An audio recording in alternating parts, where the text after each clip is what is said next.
म फेरि बारम्बार दोहोऱ्याउँछु बच्चालाई के बिहा गर्न मन लाग्थ्यो कि मलाई पनि मन लाग्थ्यो बच्चामा बिहा गर्न किन मन लाग्थ्यो भने त्यो बाजा बजा देखेर दुनियाँ मान्छेले भोज गएको देखेर तर बिहा गरिसकेपछि के गर्ने बिहा गरेपछि के गर्ने भन्ने होइन किन बिहा गर्ने भन्ने थाहा थिएन त्यस्तै तर बिहा गर्न चाहिँ मन लाग्थ्यो त्यसै यिनलाई प्रधानमन्त्री बन्न मन छ कि तर यिनीहरूको मास्टर प्लान त केही पनि छैन मास्टर प्लान केही पनि छैन मेरो भनेको मतलब पहिला के बाबा ग्राउन्ड तयार गर ग्राउन्ड तयार गरिसके फुटबल ग्राउन्ड भएपछि जसले फुटबल हान्ने हुन्छ यार जसले फुटबल हान्ने छ अहिले के नगर त भन्दैन चाहिँ नि नेतृत्व होड नगरिदियो बाबा भने त्यति मात्रै हो हेर्नु तर चर्चा के छ भने तपाईँले आफै पनि भनिहाल्नुभयो दुर्गा प्रसाईको कार्यक्रममा राजेन्द्र लिङ्गदेनलाई गाली गर्ने केशरबहादुरलाई गाली गर्ने केशरबहादुरको कार्यक्रममा दुर्गा प्रसाई गाली गर्ने राजेन्द्र लिङ्गदेनको कार्यक्रममा केशरबहादुर र दुर्गा प्रसाई एकले अर्कालाई गाली गर्ने सबैले राजा चाहिने को राजाको नजिक हुन पाउने भन्ने प्रतिस्पर्धा चलेको छ कहाँ राज संस्था ल्याउने प्रतिस्पर्धा छ त्यसो भए त तपाईँहरू यो औँला एकै ठाउँमा आयो भने कति डह्रो हुन्छ एउटा औँला भयो भने तपाईँ सही कुरा गर्नु यिनीहरू के छ त भने सबै चिजहरू आज आएर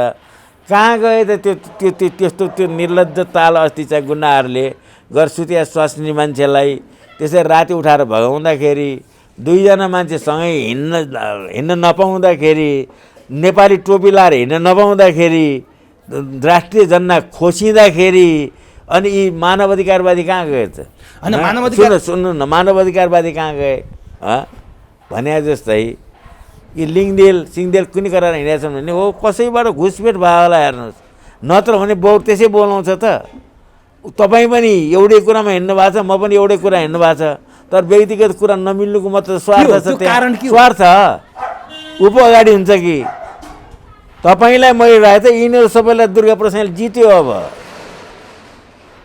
के भने यहाँ तपाईँले यी सबैलाई एक्लो मान्छे जसलाई चाहिँ के त कसैको साथ छैन राजा चाहिन्छ भने दरबारबाट 1 रुपियाँ दाम लिएको छैन दुर्गा प्रसादले भन्न थाले म कहाँ राजाको लागि लडेको छु म त गणतन्त्रवादी मान्छे हो राजा ल्याउनु होइन भने गणतन्त्रवादीहरूले फोन गर्दै बोलाइरहेछन् अहिले कार्यक्रममा अहिले भन्दैन तपाईँलाई बीच बाटोमै दुर्गा प्रसादले आन्दोलन छोडेर हिँडे भने तपाईँले अन्यथा नमाने हुन्छ त्यस्तो भयो भने के गर्नुहुन्छ होइन त्यस्तो हो भने अब दुर्गा प्रसाद त के भन्छ एउटा काँटी थियो सल्काइदियो हेर्नुहोस् अर्को आउँछ अर्को के कुरा गरे तपाईँले यो डाइपर हो फेरि राख्ने होइन तपाईँले के कुरा गरे के त्यो दुर्गा प्रसाईले छोड्ने बित्तिकै आन्दोलन छोडिन्छ भनेको छ तपाईँलाई एउटा थाहै छ मैले स्मरण गराउनै पर्दैन 46 सालको नेतृत्व आन्दोलनको नेतृत्व गणेशमान सिंहले गरेका थिए निष्कर्षमा पुग्दासम्म पनि गणेशमान नै थिए आन्दोलन सफल भयो यो पनि 62-63 को आन्दोलन प्रसाई नै हुन्छ 62-63 को आन्दोलनको नेतृत्व गिरिजाप्रसाद कोइरालाले गरेका थिए अन्तिमसम्म तार्किक भलै ती दुईटा आन्दोलनले नेपाली जनताको लागि के गरेन त्यो छुट्टै बहस होला तर आन्दोलन तार्किक निष्कर्षमा पुर्याउन त एउटा टावर पर्सनालिटी अन्तर्राष्ट्रिय स्तरको नेतृत्व चाहिँदैन यस्तो नेताबाट आन्दोलन सफल हुन्छ गाली गरेको छ उलाई पनि गाली गरेको छ बन्दुक हालेर सत्ता हालिया ठाउँमा मान्छे मारेर सत्ता हालिया ठाउँमा त गाली मात्रै गरेको छ जस्तो मलाई लाग्यो भनेको छ यहाँको बौद्धिक वर्गले यहाँको चाहिँ अलिकति थिङ्क ट्याङ्कले दुर्गा प्रसादलाई नेता मान्न सक्छ यो त सुन्नु न अब सक्दैन भन्ने त त्यो त उसको कुरा हो कि सक्दैन भन्नु उसको कुरा हो तर मैले बारम्बार एउटै कुरा के छ उसको ब्यानर के छ त राम्रो छ है उसको ब्यानरको पछि लाग्ने हो मान्छे व्यक्तिको पछि लाग्ने होइन आज आएर मलाई पनि भनेको छ नि तपाईँ जस्तो मान्छे त्यो नपढ्या मूर्खको पछि लागेर हुन्छ भनेर बुद्धिमानले गर्दैन त मूर्खा पछि नलागे कसो पछि लाग्यो होइन त्यो पनि ठिक हो सुन्नुहोस् त्यसै कारण पढ्ने कुरै गर्दा पृथ्वीनारायण शाहले कति पढाएको थियो त्यो बेला त स्कुल क्याम्पस कलेज होइन पृथ्वीनारायण शाहले हो पढ्ने त्यसो त त्यति बेलाको अनुसार त उनले पिएचडी नै गरेका थिए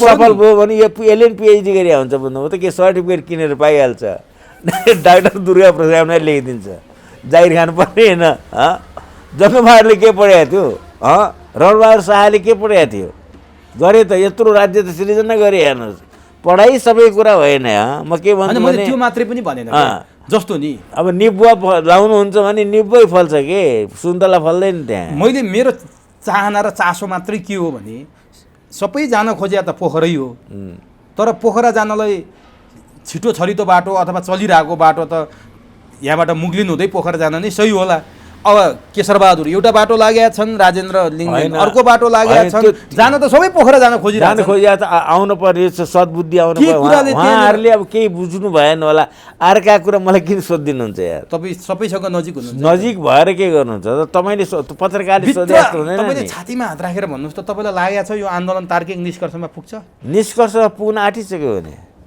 कहाँ पुग्यो? जबकि एउटा दुर्गा प्रसाईले थर्काउनु त थर्काइदियो त। सर्वज 12 के भन्छ, प्रचण्डले भने होइन, 12 बुधी हामीहरू के त मिटिङ बस्यौँ, सङ्घीय लोकतान्त्रिक के गणतन्त्र चाहिँ धरापमा पर्न लाग्यो। एउटा दुर्गा प्रसाईले धरापमा पारिदिने कस्तो गणतन्त्र ल्याउनु भएछ उहाँले? कस्तो गणतन्त्र? सर्वदलीय मिटिङमा महेश बस्नेत राख्यो। महेश बस्नेतको त्यहाँ गएर बस्ने हैसियत के भनेपछि उहाँहरूलाई पुलिस मिलिट्रीको पनि के भएन त? विश्वास भएन। उहाँले राम्रो काम गरे भए विश्वास हुन्थ्यो। र त्यसपछि कसलाई जिम्मा दियो त भन्दै चाहिँ महेश बस्नेत तान्ने कम्पनीलाई जिम्मा दियो। त्यसपछि एक थुतेर पिट्ने भने स्वास्नी मान्छे तान्न गयो हेर्नु, थुतेर पिट्नु त छाडिदिनुहोस् कुरा। काठमाडौँ भ्यालीभित्र कहीँ पनि के त, त्यसले गर्दा मान्छे झन् रिचियो। अहिले भर्खर दुर्गा प्रसाईको एउटा भाषण अहिले तपाईँ र म कुरा गरिरहँदा बाहिरिरहेछ, दुबईका कतारका गल्ली गल्लीमा नेपाली महिलाहरू 2 दिराममा बिक्री भइरहेछन् भनेर दुर्गा यस्ता भाषा बोल्न थाल्नुभयो क्या। अब नुहाउँदै ननुहाएका आइमाईहरू आएपछि त्यो गन्धले यस्तो भाषा बोलेर आन्दोलन ठिक छ भने न त दुर्गा प्रसाई नै हुँदैन भने होइन कि जनता किन गएको दुर्गा प्रसाई? मैले भने दुर्गा प्रसाई फोरी हो, फटा हो, बदमास हो भने, तर उसको ब्यानर के छ सही छ? कस्तो कुरा गरे तपाईँले? यसको पछि किन लाग्यो? यसको नोसन क्लियर छ भन्थ्यो कि एउटा चाहिँ भने नि, उसको ब्यानर सही छ। ब्यानरको पछि हो भने नेपालीहरूलाई दलालीबाट हेर्नुहोस्, मुक्ति दिलाउनलाई राजाहरू त्यहाँ छँदै थिए, मल्लदेखि लिएर सबै थिए त। मल्ल राजाहरू थिए, लिच्छवी राजाहरू थिए, लिच्छवीकालीन हो त्यो। तपाईँको चाहिँ त्यहाँ पशुपति जीर्णोद्धार भएको छ हेर्नुहोस्। के भने तपाईँले यो राज संस्थाहरू, अब गगन थापाहरूले के भन्नुहुन्छ भन्ने कुरा उहाँहरू त बेहोस भइसक्नु भयो। हामी जान लाग्यौँ भनेर बेहोसलाई कसले कहाँ के बोल्छ, चाहिँदो कुरा बोल्दैन हेर्नुहोस्। चाहिँदो कुरा मूर्खहरूले राजा मान्छन् भन्दैछन्, गगन थापाले त्यसो भन्दैछन्, हेर्नुहोस् त घेराबन्दी राजाबादी के तपाईँ दिग भवित हुनुभयो। किन भन्दैन चाहिँ अब उहाँहरूको औँलै उहाँहरूले बोल्ने कुरा के थियो भन्दैन चाहिँ 2 जना मान्छे हिँड्न भने शान्तिपूर्ण जुलुसमा के गर्ने त भन्दैन चाहिँ नि, अश्रु ग्यास हाल्ने, पानीको फोरा हाल्ने। दुर्गा प्रसाईको भाषण आउँछ कि श्रीलङ्कन स्टाइलमा नेताहरूका घरमा छिरिन्छ, लतारिन्छ, सडकमा फालिन्छ भनेपछि प्रहरीले सुरक्षा दिनु पर्दैन? बाबा माओवादीको पिरियडमा त हिँडिराखेको चाहिँ आइजीलाई गोली ठोक्या होइन भने, म हिँडिराखेँ मान्छे घोषित रूपमा युद्ध थियो नि त। होइन मेरो भनेको म त घोषित रूपमा त्यस्तो नि युद्ध हुन्छ, गोली ठोक्दै हिँड्ने। जस्तो मैले के गल्ती गरेको थिएँ भन्नुहोस् त? मैले के गल्ती गरेको खुँ? यहाँ मेरो गाडीमा गोली हानिदियो। आज मैले चाहिँ गाडी चाहिँ तलमाथि भइदियो भने त म तपाईँ चाहिँ इन्टरभ्यू दिन पाउँदैन थिएँ नि। र त्यस कारण यी कुराहरू चाहिँ त्यो चाहिँ साम्य भयो। त्यो त गर्छ त मान्छेले अति भएपछि। आन्दोलन चाहिँ सफल हुन्छ त?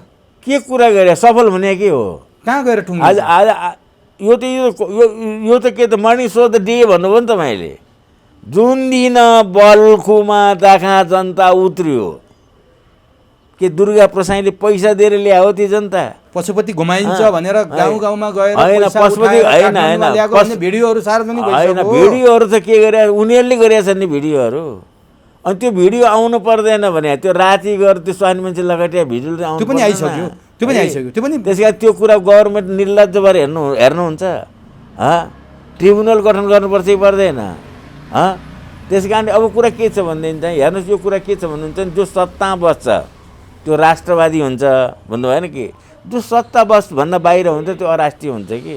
त्यस कारण उनीहरू मैले अहिले भन्छु उनीहरू अराष्ट्रिय हुन्, राष्ट्रको हितमा काम गरेनन् भन्नु भएन? त्यस कारणले के त भने अब यसमा भन्ने कारणै के छ? प्रत्यक्ष आन्दोलन सफल हुन्छ भन्ने तपाईँसँग त्यो कन्फिडेन्स चाहिँ के छ? जस्तो बल्खुको यहाँले भन्नुभयो त्यो सराहनीय छ, त्यहाँ मान्छे उपस्थित भएको थियो। बल्खुपछि 3 कुनेमा मान्छे आउँदा साथ सत्ताले दमन गर्यो, आन्दोलनमा मान्छेहरू टिक्नै सकेन। दुर्गा प्रसादलाई घरमै नजरबन्द होइन, हिजो बेलुका गङ्गाबुको त्यो चाहिँ मसाल जुलुस के हो? आज भक्तपुर सल्लाहघारीमा मोटरसाइकल जुलुस, ठुलो जुलुस निस्किँदैछ, किर्तिपुरमा जुलुस निस्किँदैछ, तपाईँको चाहिँ महेन्द्रनगरमा गोली चल्यो, झापामा त्यत्रो के त भन्ने मसाल जुलुस भयो, विराटनगरमा के हुने भइरहेको छ भनेपछि के हो? अलिअलि त भइहाल्छ नि। होइन अलिअलि जस्तो 62-63 को आन्दोलन हुँदाखेरि काठमाडौँ ठप्प थियो, ठप एउटा नेता पक्राउ पर्यो भने अर्को नेताले अर्को ठाउँमा भाषण गर्थ्यो। 62-63 मान्छे कसरी ओर्लिया थियो भन्ने कुरा प्रष्ट थाहा छ हामीलाई। के गरी ओर्लिया थियो, टेररतिर स्वास्नी मारिदिन्छु त्यसो उसलाई मान्छे घर घरमा पुगेको थियो मान्छे। अनि त्यो त आन्दोलनको रणनीति त भइहाल्यो। एकजना मान्छेले भनेको छ त मलाई के त काट्छु मार्छु भन्यो, मेरो स्वास्नी मारिदिन्छु छोरा मारिदिन्छु भने दुर्गा प्रसाईले भन्ने आएको छ। तर दुर्गा प्रसाईले चाहिँ तपाईँहरूले बैङ्कको ऋण तिर्नु पर्दैन मेरो आन्दोलन भनेको छैन। उसले 20 लाखसम्मको ऋण सुन्नुहोस् यहाँ 20 लाखसम्मको ऋण सरकारले मिना गरिदिनुपर्छ। बैङ्क कहाँ पऱ्यो त? सरकारले मिना गरिदिनु भने सरकारले तिर्नु पऱ्यो नि त। र बाँकी पैसा 7% ब्याजमा 25 वर्षमा के त तिर्न पाउनुपर्छ। जस्तो अमेरिकातिर 30 वर्ष लोन हुन्छ। अमेरिकातिर घर लोन दुनियाँ 30 वर्ष हुन्छ भनेपछि उसले के भन्यो त? ऊ भने तिर्न पर्दैन भनेको छैन। 20 लाखसम्म मिना गरिदिन्छ सरकारले। सरकारको यदि चाहिँ गर्छ भए सरकार हो भने जस्तो अमेरिकातिर ब्याङ्क अब जस्तो चाहिने सिभिल ब्याङ्कहरू यहाँको ब्याङ्क चाहिँ एउटा टाट पल्ट्यो, त्यो पैसा त निक्षेप त के त भन्दैन चाहिँ राष्ट्र ब्याङ्कले ग्यारेन्टी लिनुपर्छ नि। तर उहाँले जनतालाई उत्तेजित पार्ने अराजक कुरा कसरी गर्नु भएको छ भने काठमाडौँवासी हो, दुर्गा प्रसाईको साथ लागेनौ भने केही दिनभित्रै तिमीहरूको लाल पूर्जा सरकारले खोज्दैछ, घर सरकारले खाँदैछ, यस्ता कुरा गरेर हुन्छ? कहिले कुन चाहिँ सरकारले घर खाइदिन्छ लाल पूर्जा? तपाईँले के त डाक्टर सुरेन्द्र केसीले भने होइन, म जस्तो डाक्टर प्रोफेसर डाक्टर घर लिलाम गर्छ। यो बारेमा त मलाई धेरै भन्न नलाउनुहोस्, त्यो लिलाम गर्नलाई घर उहाँले कसरी जोगाउनु ती तथ्य हामीसँगै छन्, त्यतातिर हामी नजाऊँ। यहाँ हेर्नुहोस् ब्याङ्कहरू के त मैले त कमर्स पढाएको मान्छे, म कमर्स पढाएको मान्छे। ब्याङ्कको नियम कानुन के हुन्छ भने जतिखेर तपाईँले के एउटा सही गराउँछ हेर्नुहोस्, आज ब्याज 8% छ, मैले उदाहरण दिएँ 8%मा तपाईँले पैसा लिनुभयो, मैले उदाहरण दिएँ हेर्नुहोस्। केही गरी घटाउन पर्यो भने चाहिँ घटाउँदैन, बुझ्नु भएन कि 15% पुर्याउनु पर्यो भने उसलाई सूचनादेखि 15% पुर्याइन्छ। र संसारमा के हुन्छ त एकपटक सिग्नेचर गरेर जब लगानी गर्छ नि त्यो बढाउनु पाइँदैन, बुझ्नुभयो त? अनि अटोमेटिक के त भने ब्याजको स्याजको प्याज गर्दै के गरिदिन्छ त? त्यो गर्ने त बैङ्कहरू के त भन्दै चाहिँ बैङ्कहरूले गरे अन्याय तपाईँलाई थाहा छैन। आज तपाईँ जुन सहकारीहरू भागिराखेको छ गभर्मेन्ट कहाँ छ? गभर्मेन्ट के त सहकारीका मालिकहरूलाई यिनीहरूले संरक्षण दिएछ। किनभने कतिपय सहकारीमा त यिनीहरू के त भने सत्ताधारीहरू त्यो त्यहाँ अध्यक्ष छन्। अनि यो कुरा उठा एकदम गजब छ क्या, स्यालुट गर्ने कुरा हो यो कुरा। हिजो प्रचण्डको पार्टीमा लागेर आर्मीको हिरासतमा बस्दा दुर्गा प्रसादलाई थाहा थिएन। हिजो प्रचण्ड र केपी ओलीलाई मार्सी खुवाएर मिलाउँदै गर्दाखेरि त्यति बेला सहकारी थिएनन्, त्यति बेला बैङ्क थिएनन्, त्यति बेला राम राज्य थियो। तपाईँले त कस्तो कुरा गर्नुभयो भनेदेखि चाहिँ नि यहाँ अहिले यस्तो हुन्छ भन्ने कुरा पञ्चायतको पिरियडमा तपाईँ जेल बस्दा थाहा थिएन भने यहाँ त कुरा गर्नुहुन्छ हेर्नु चाहिँ होइन, राम्रो हुन्छ भनेर पनि लाग्यो हो माओवादीसँग। त्यहाँभन्दा मैले किन काङ्ग्रेस छोड्यो होला भन्नुहोस् त? जसले जिन्दगी के गर्यो त काङ्ग्रेस बितायो है। कुरा के हुन्छ भने आफूलाई जन्म दिने बाउ पनि मरेपछि लगेर पोलिन्छ कि, बाउलाई ल्याएर सिउरिँदैन नि त, फ्रिजमा राख्दैन नि त बाउलाई त। भनेपछि जुन व्यवस्थामा लाग्दाखेरि जब त्यो पहिलाको अवस्था भन्दा नि त्यो व्यवस्था खत्तम हुन्छ भने अनि त्यो पछि लाग्दैन। उहाँसँग न राजनीतिक अनुभव छ, उहाँ एउटा व्यवसायी हो, न उहाँ एउटा करिस्मेटिक लिडर हो, न उहाँलाई अन्तर्राष्ट्रिय त्यो टावर पर्सनालिटी भएको कुनै साथ छ। दुर्गा प्रसाईको नेतृत्व यो त बोकाको मुखमा कुमिन्डु भयो क्या दुर्गा प्रसाईले। यो आन्दोलन सक्छन् पार लाउन? होइन पार लाग्यो भने त कहाँ लाग्यो पार?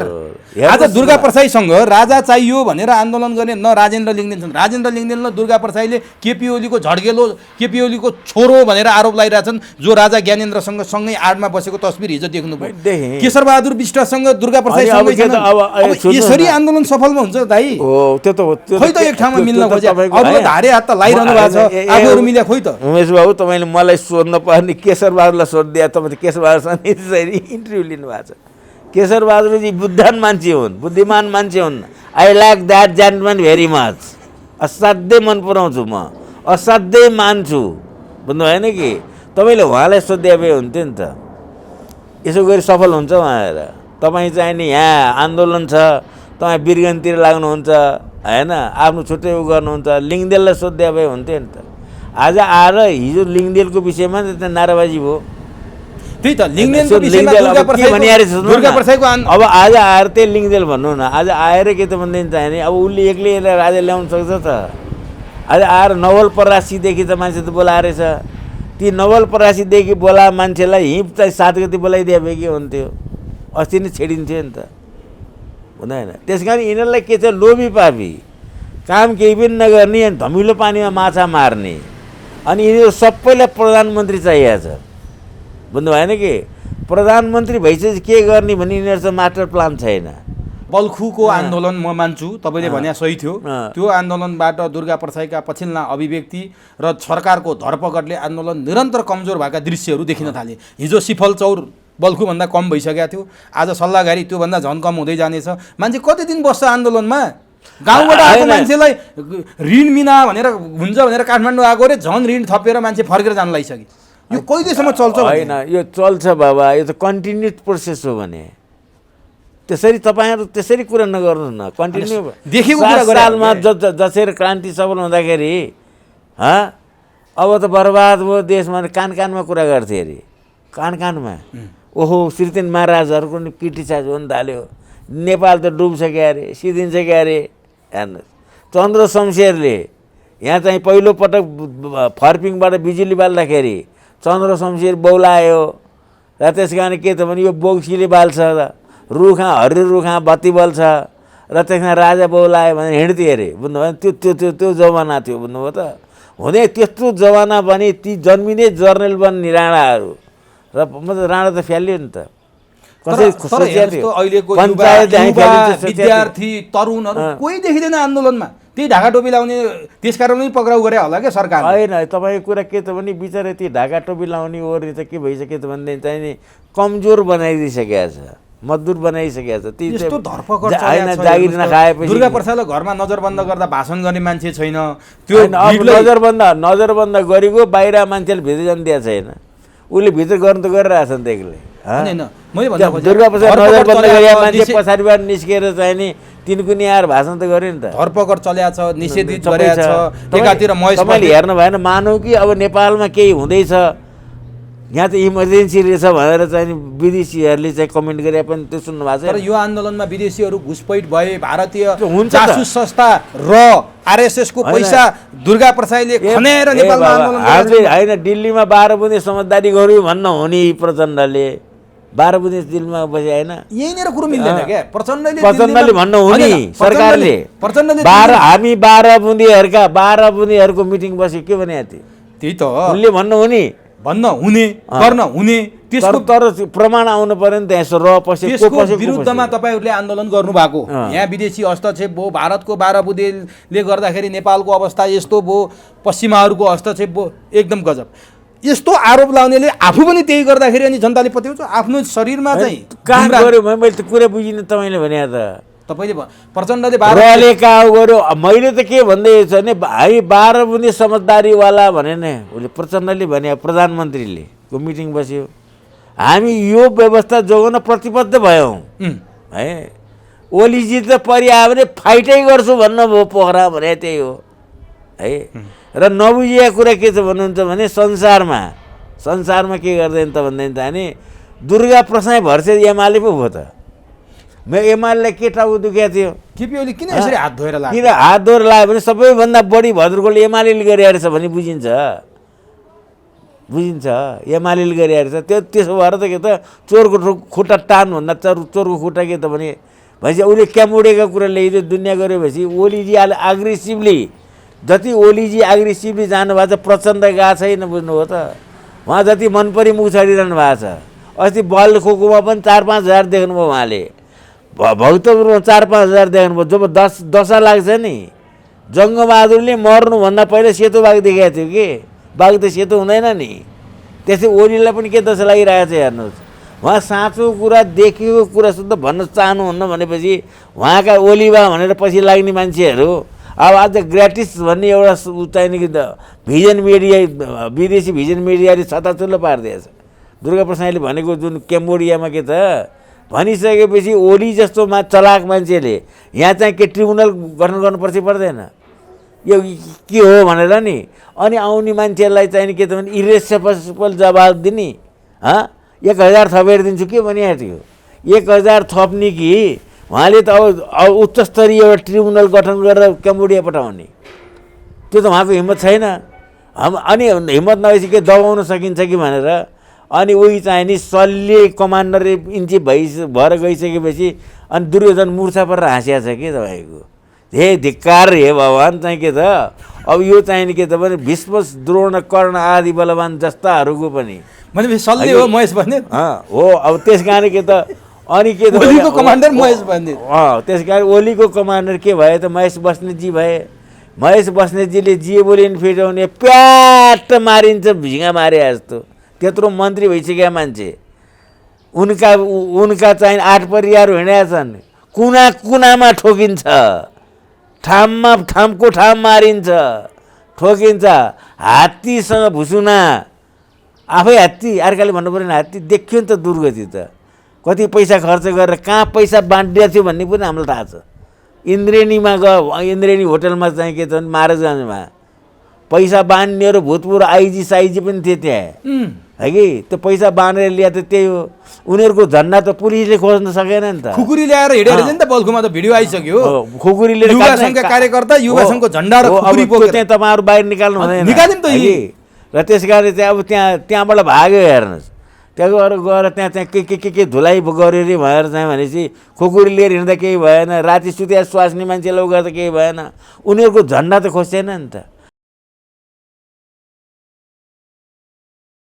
आजको चुरो कुरोको चुरो बहसमा मिसन नेपाल अभियानका एकजना अभियन्ता जो पूर्व डिएसपी पनि हुनुहुन्छ केपी शर्मा पन्थी, उहाँसँग हामी यी यावत विषयमा जान्ने प्रयास गर्नेछौँ। सबभन्दा पहिले म चुरो कुरोको चुरो बहसमा केपी शर्मा पन्थीलाई स्वागत गर्छु। यहाँलाई चुरो बहसमा हार्दिक स्वागत। धन्यवाद। जय जननी जय मातृभूमि। यहाँहरूको अभियानै मिसन नेपाल भन्ने छ। अहिले आन्दोलन पनि चलिरहेको छ। त्यो आन्दोलनमा पनि यहाँ सरिक भएको जस्तो देखिरहेको छु मैले। दुर्गा प्रसाईले नेतृत्व गरेको यो आन्दोलन नेपालीको बन्यो या बनेन हामी त्यो विषयमा संवाद गर्ने नै छौँ।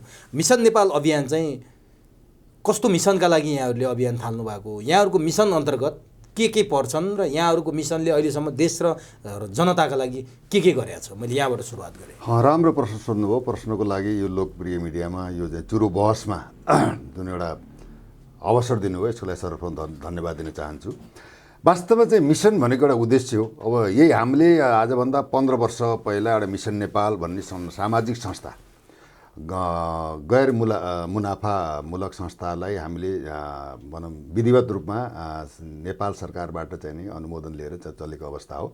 यसमा चाहिँ देशमा के भन्दाखेरि युवाले नै चाहिँ जबसम्म देशमा युवाले देशको राज्य सत्तालाई हस्तान्तरण गरिँदैन उनीहरूमा तबसम्म देशमा किञ्चित परिवर्तन हुँदैन।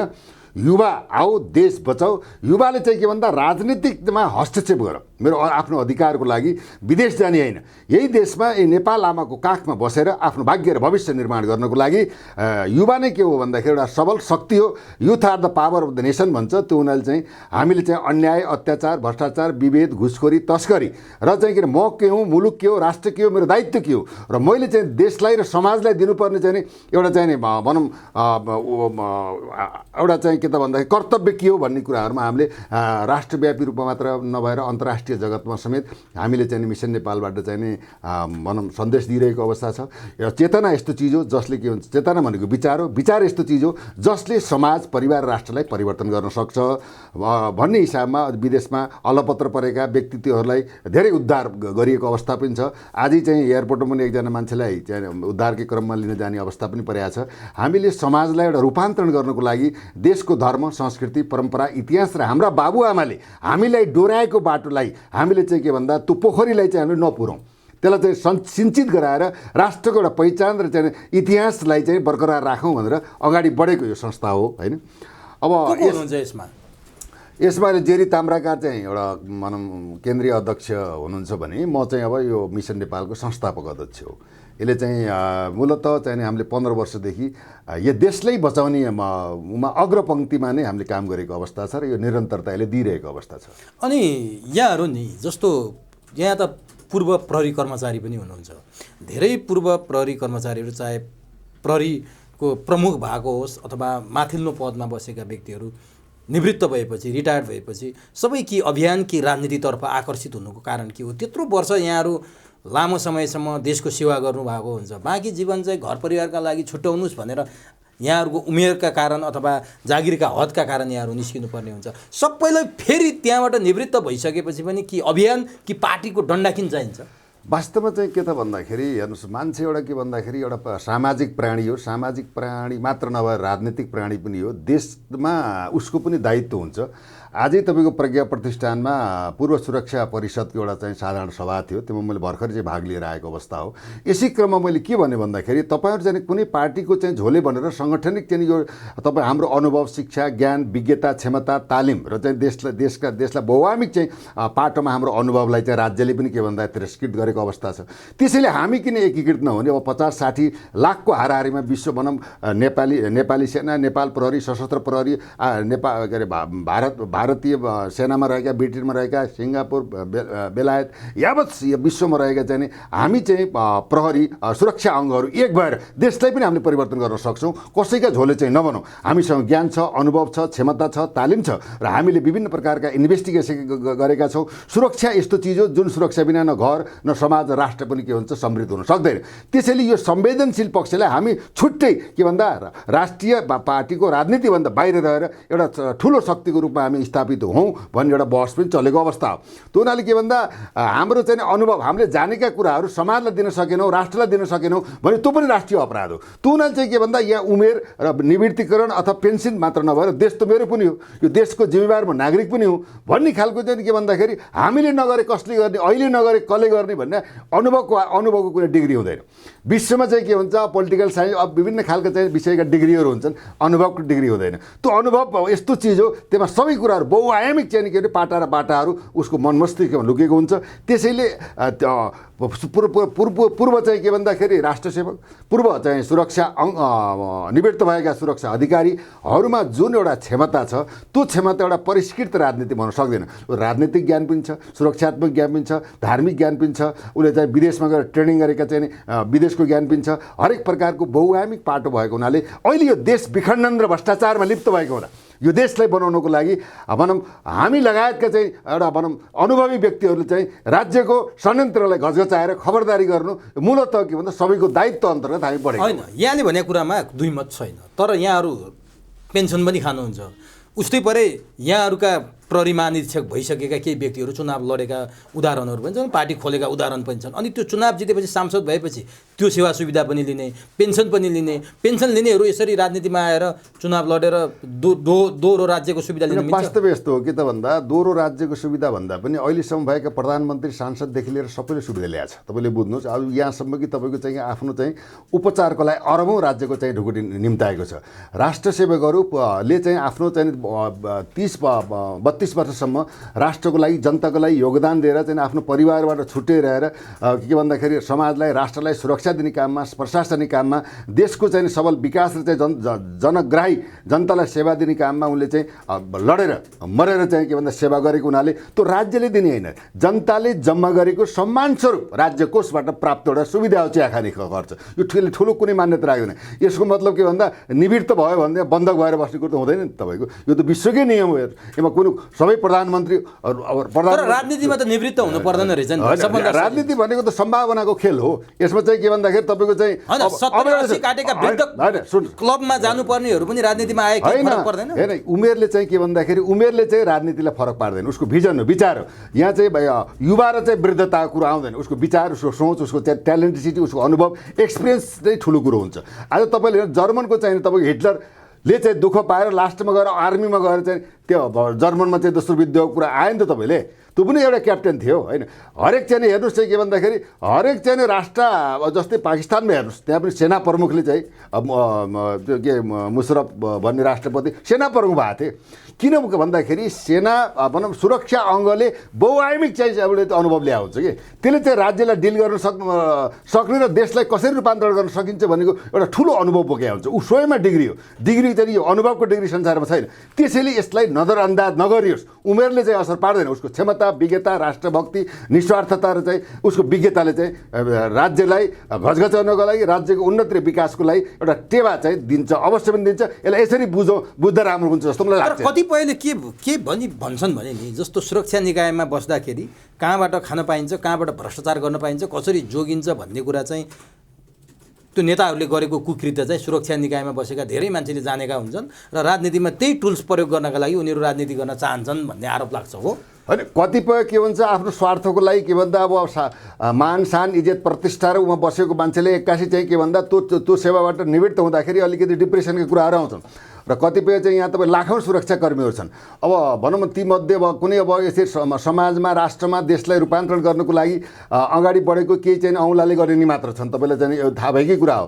तथापि चाहिँ के भन्दा सबैमा त्यस्तो चाहिँ अब भनौँ त्यो लोभ लालचा भन्दा पनि कसैले के भन्दा मैले यत्रो वर्षसम्म 30 वर्षसम्म मैले सेवा गरेँ भने बाँकी सेवा मैले देशको लागि दिन सक्छु, मैले जानेको अनुभव दिन सक्छु, राज्यलाई खबरदारी गर्न सक्छु, राज्यमा भएका विसङ्गति विकृति अन्याय अत्याचार विभेद र चाहिँ देशलाई दोहन भएको अवस्था भ्रष्टाचारको अवस्था भ्रष्टाचार कसरी गरिन्छ, मन्त्री कसरी बन्छन्, होइन तपाईँको चाहिँ प्रधानमन्त्री कसरी बन्छन्, यहाँ कुन विदेशी हस्तक्षेप इच एन्ड एभ्रिथिङ एउटा व्यक्तिले ल्याएर यहाँका भ्रष्टाचारका 2 जना व्यक्तिले ल्याएर चाहिँ ठडाउने भने तपाईँको चाहिँ ऊ कहाँ थियो, कुन झुपडीमा थियो, उनी कसरी चाहिँ पैसा कमायो, कसरी चाहिँ ऊ सुकिलो भयो, मुकिलो भयो, मोटर चढ्ने भयो, गाडी चढ्नु भयो र अहिले चाहिँ एलिसान महल चढ्ने भयो, पैसा जम्मा गर्ने भयो भने चाहिँ किन ब्युरोक्राट्स कर्मचारी र नेता 2 जनालाई मात्र चाहिँ 2 जनाको दरले चाहिँ उभ्याएर अनुसन्धान गर्ने भने 1 वर्षको बजेट चल्ने त्यतिसम्म चाहिँ राज्य दोहन भएको अवस्था छ। तपाईँहरू भूतपूर्वहरूले यतातिर काम गर्दै भए के हुन्थ्यो? सुरक्षा निकायले जानी जानी भ्रष्टाचारले स्यालुट ठोक्ने किन, जानी जानी भ्रष्टाचारी नेताको सुरक्षा हतियारले सुसूचित बनाएर सुरक्षित सुरक्षा किन दिइरहनु? अब हतियार छ भन्दैमा त गोली हान्न भएन,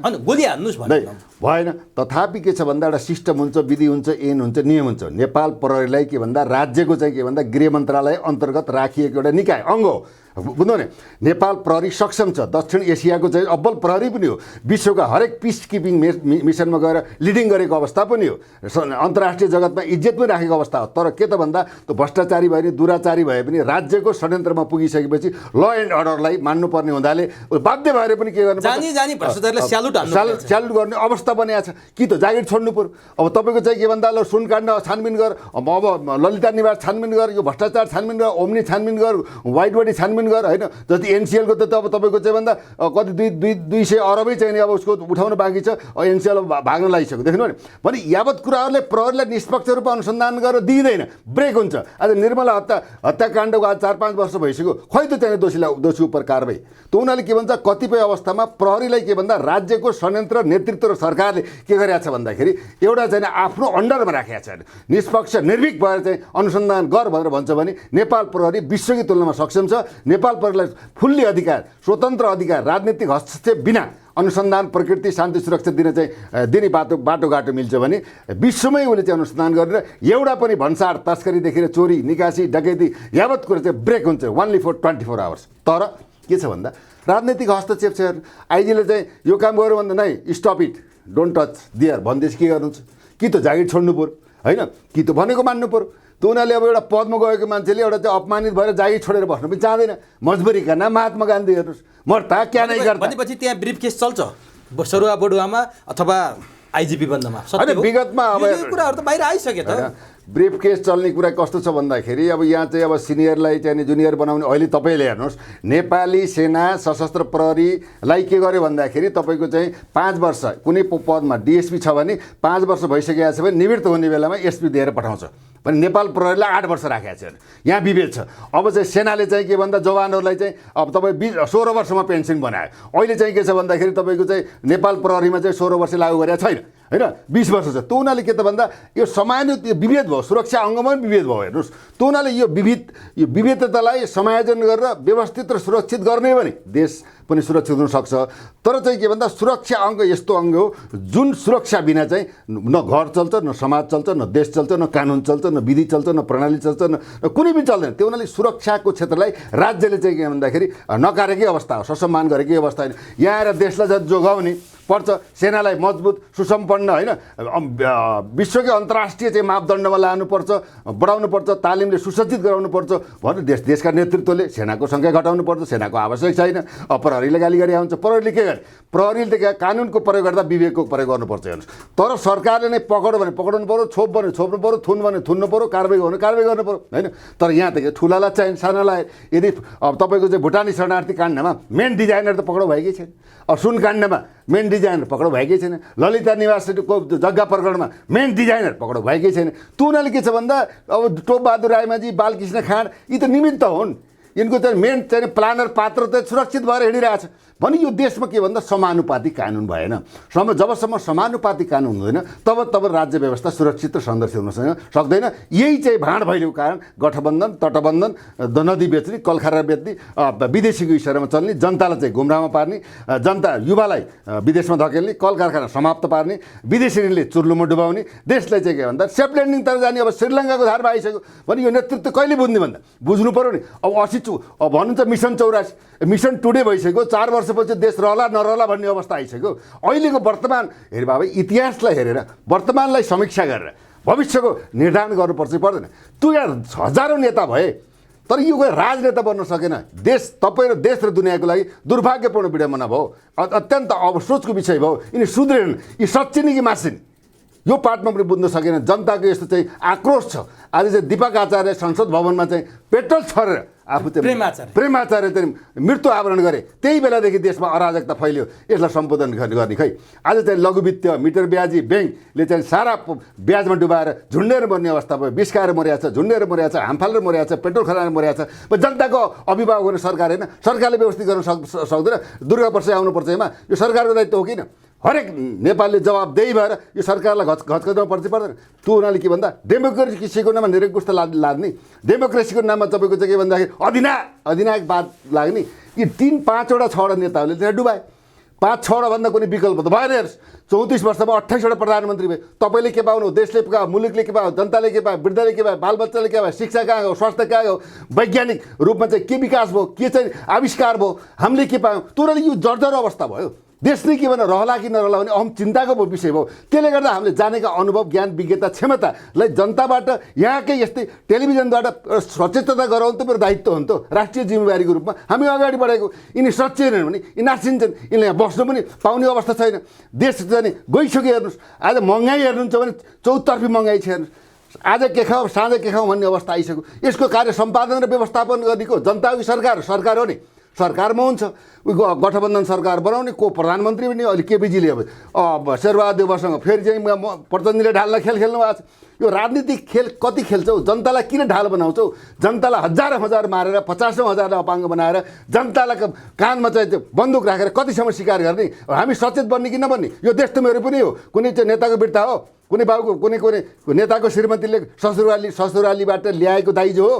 त उनीहरूले के भन्दा देश त हाम्रो साझा घर हो। यो घर चाहिँ भाँडिसक्यो, भत्किसक्यो, जग्गै छैन। गणतन्त्र भनेको राम्रो व्यवस्था हो तर सञ्चालन गर्ने पात्र कुपात्र भए, यिनलाई ज्ञान भएन, क्षमता भएन, योग्यता भएन, विज्ञता भएन, राष्ट्र प्रेम भएन, जनताप्रति जवाबदेही भएनन्। त्यसले देशको हालत त्यस्तो भयो। हेर्नुहोस् आज दक्षिण एसियाको गरिब मुलुकको रूपमा एउटा गरिब नागरिक भएर विश्वमा यिनले सन्देश दिए। यिनले के दिए? तनाव, गरिबी, अशिक्षा, अभाव, पारिवारिक सरकार, सिन्डिकेट सरकार, कम्पनी सरकार चलाएर लुटिरहेका छन्। सच्चिने कि नाच्चिने? यो अहम प्रश्न हो। अब यहाँले यति जोरदार तरिकाले प्रश्न उठाइरहँदा यहाँमाथि पनि प्रश्न उठ्छ। यहाँले पनि त्यत्रो चाहिँ जिम्मेवारीमा हुँदा के गर्नुभयो र आज चाहिँ त्यो जिम्मेवारीबाट बाहिर आएपछि यति धेरै बेग्रल्ती प्रश्न उठाउनु भएको छ। यो प्रश्न त उठ्ला नि यहाँलाई पनि। यहाँले आफ्नो दायित्व पुरा गर्नुभयो कि गर्नु भएन? मैले मेरो गरेँ कि गरिनँ? हरेकले आफ्नो दायित्व पुरा गर्यो कि? प्रश्न के भन्दा मेरो चाहिँ कार्यकाल, म एउटा सेकेन्ड क्लास डिएसपीबाट रिटायर भयो मान्छे। आज पर्समा गएर बुझ्नुहोस् त्यहाँ जनतान्त्रिक व्यक्ति थियो 200जनालाई कारवाही भयो होला, दर्जनौँ चाहिँ इन्काउन्टर भयो होला भनौँ प्रत्येक काउन्टरमा होइन। अब सर्लाहीको हेर्नुहुन्छ भने 3 अरबको मैले काठ पक्रे हो। हेर्नुहोस् म जहाँ गएँ मैले आफ्नो क्षमताले भ्याएसम्म मैले यो गरेँ, यहाँ गरेँ, मैले गुन्डा पक्रेँ, मलाई चाहिँ सोर्स आउँथ्यो भन्ने मान्छे परिन। मैले गरेको काम त त्यहाँको स्थानीय मान्छेले गर्ने। मेरो कार्यकाल स्वर्णिम कार्यकाल बनाऊ र मैले जहाँ गएँ एउटा दबाङ स्टाइलमा चाहिँ राज्यको चाहिँ प्रतिनिधि भएर, किनभने सरकारको प्रहरीको उपस्थिति नै के हो भन्दाखेरि सरकारको उपस्थिति हो। आज प्रहरी लगाउने चुस्तामा तपाईँको के भन्छ एकपल्ट धुँदाखेरि जान्न, बुट लगायो चाहिँ बुट चाहिँ 15 दिनमा फाट्छ। हेर्नुहोस् दुर्गममा चाहिँ सुविधा पाएको छैन। प्रहरीले चाहिँ के भन्दाखेरि सारा चाहिँ के भन्दा जिम्मा उसलाई सुविधा छैन।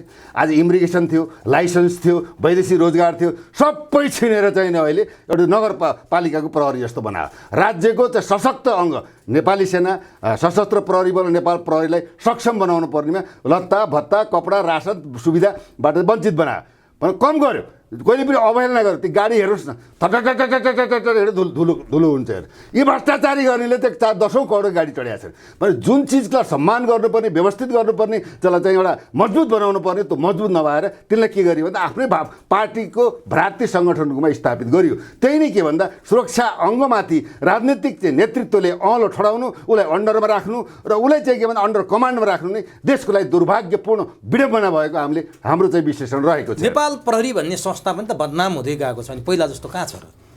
बौद्धल आइसकेपछि 46 पछिको नेपाल प्रहरी र 46 अगाडिको नेपाल प्रहरी तुलनात्मक रूपमा हेर्नु। आज हेर्नुहोस्, प्रहरीलाई तपाईँको 2046 सालमा अब तपाईँको चाहिँ यो कालीमाटीमा तपाईँको ठेलामा हालेर चक्कुले भाला हालेर प्रहरी नै मऱ्यो।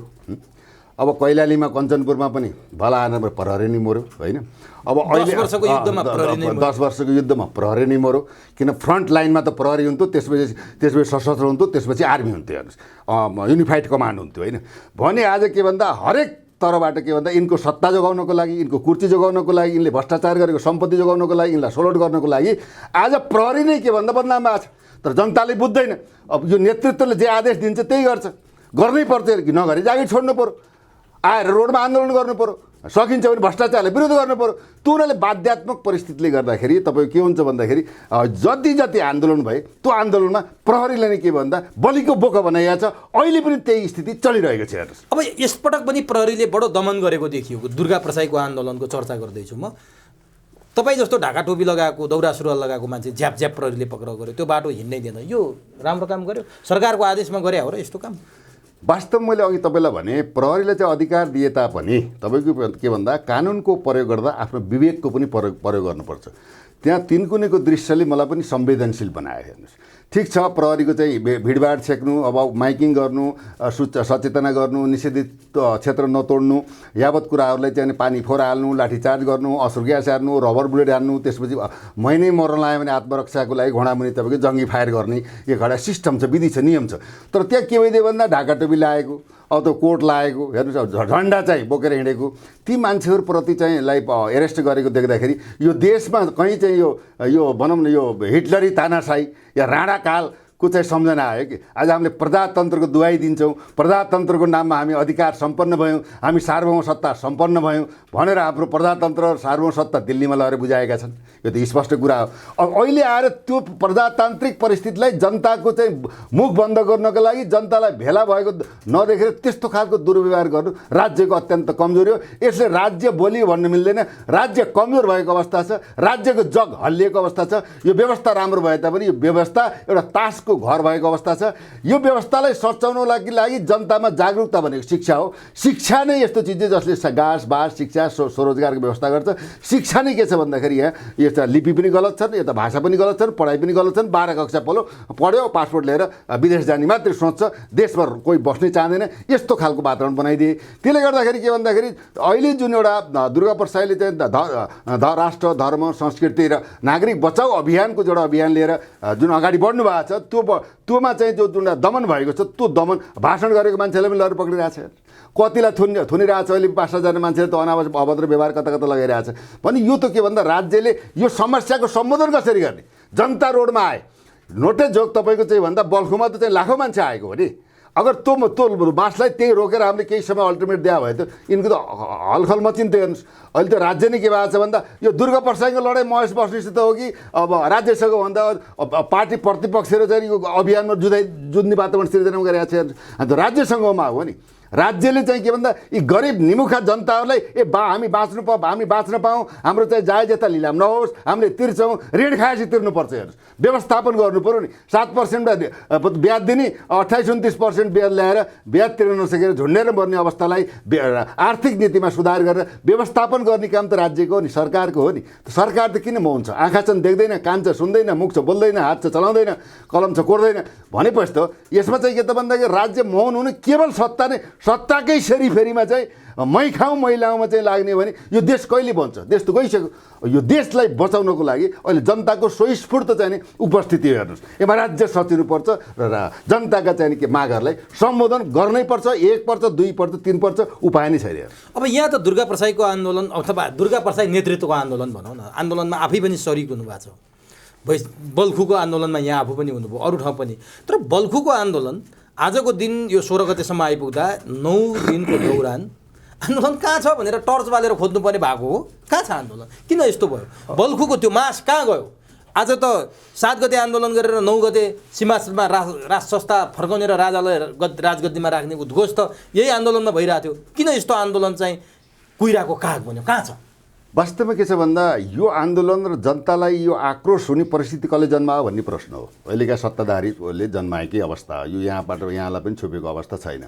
देशको विकास, उन्नति, समृद्धि, जननागरिकका समस्या, शिक्षा, घाँस बाँस कपास, यति पनि एउटा भैँचालो गएको चाहिँ 16-17 जना मरिसके। हेर्नुहोस् तपाईँको चाहिँ नि जाजरकोटमा अब नानो छानो केही पनि छैन। यो त्यतिसम्मको व्यवस्थापन गर्न सक्दैन राज्यले। हेर्नुहोस् है, त्यो हुनाले यहाँ के त भन्दा अभियान एउटा कस्तो भन्नुहुन्छ भने स्टार्टिङ भएको छ, सलैको काटी कोरिएको अवस्था छ। हेर्नुहोस् होइन, यसमा एउटा मूलतः के छ भन्दा 2007 सालदेखि 63 सालसम्मको आन्दोलन विदेशी डिजाइनमा भएको आन्दोलन हो। यो आन्दोलन भनौँ स्वस्फूर्त नागरिकवादको उपजबाट आएको आन्दोलन हो।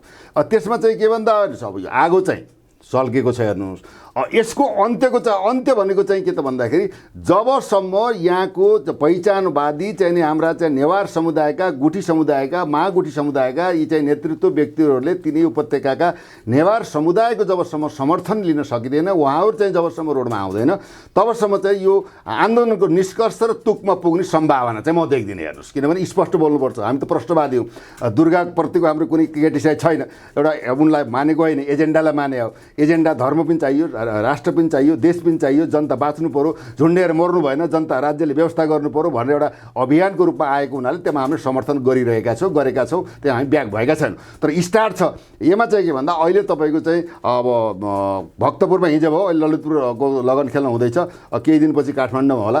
यसलाई चाहिँ अब सबैलाई समेटेर यो देश चाहियो, मुलुक चाहियो, हाम्रो संस्कृति, जात्रा, पर्व, स्वाभिमान, इज्जत, प्रतिष्ठाको लागि हामी चाहिँ अब अन्तिम लडाइँ चाहिँ लड्नुपर्छ भन्ने जबसम्म स्वस्फूर्त भावना उपत्यकावासीमा जन्मिँदैन, तबसम्म चाहिँ यो आन्दोलनको चाहिँ तार्किक निष्कर्षमा पुग्नलाई मैले शङ्का नै देख्छु। हेर्नुहोस्, अब अहिलेको दलहरूले अथवा अहिलेको सरकारले अथवा 12 बुँदेको पक्षधर भनौँ अथवा गणतन्त्रहीन धर्मनिरपेक्षता र सङ्घीयताका पक्षधरहरूले यहाँहरूको खुट्टी नापिसके क्या। वास्तवमा खुट्टी हेरेर उनले पत्याइसके। अब तपाईँहरूलाई देखेर थाहा पाइसके यो आन्दोलनको कुनै तुक छैन भनेर उनीहरू त कानमा तेल हालेर बसिरहेछन्। तपाईँहरू 2-4 ठाउँमा आन्दोलन गर्दै हुनुहुन्छ। फिस्टोले बाँसको टुप्पामा बसेपछि बाँस त अटोमेटिक नुङ्गिया हुन्छ, मैले नुगाएको भनेर भन्छ अरे क्या फिस्टोले। हो, आन्दोलन त्यो स्थितिमा गइसक्यो। सम्हालि नसक्नु भिड थियो बल्खुमा, गर्दै आज यति भइसक्यो। आज त्यो पाटनको कृष्ण मन्दिरमा भएको हेर्दाखेरि त त्यतिकै पनि मान्छे जम्मा हुन्छन् कि जस्तो स्थितिमा गयो। किन यति कमजोर बन्यो के? एउटा सोच थियो नि मान्छेमा।